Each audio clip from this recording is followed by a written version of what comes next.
پنبه‌زنی شیخ فری به تیویدیش هم راه پیدا کرده و حتی توی مسابقه های تلویزیونی هم اینجوری شیخ فری رو دراز میکنن. رسیدیم سوال نهم. کدام شخصیت سیاسی در ابتدا مدعی شد که برجام باید بیاید تا مشکل آب خوردن مردم حل شود، اما بعد گفت من نگفتم که کلید همه مشکلات کشور حل موضوع هسته‌ای است؟ محمد جواد ظریف، حسن روحانی، عباس عراقچی، علی اکبر صالحی. گروه سه عراقچی. اشتباهه. دو گروه دیگه. گروه یک روحانی. آقای روحانی رئیس جمهور، کاملا درسته.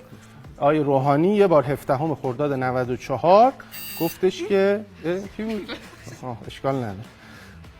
گفت این که میگوییم تحریم ظالمانه باید از بین برود، بعضی‌ها چشم‌هایشان رو زیاد نچرخانند. تحریم‌های ظالمانه باید از بین برود تا سرمایه بیاید، تا آب خوردن مردم حل شود، تا منابع آبی زیاد شود. 21 فروردین 96 از ایشون پرسیدن که تو نشست خبری که شما گفتی کلید همین مشکلات اینه، گفت من نگفتم که کلید حل مشکلات کشور حل موضوع هسته‌ای است، بلکه کلید حل مشکلات عقل، تدبیر، تلاش و کوشش همگانی است. که خب شاید همین نیست که وضعیت اینه.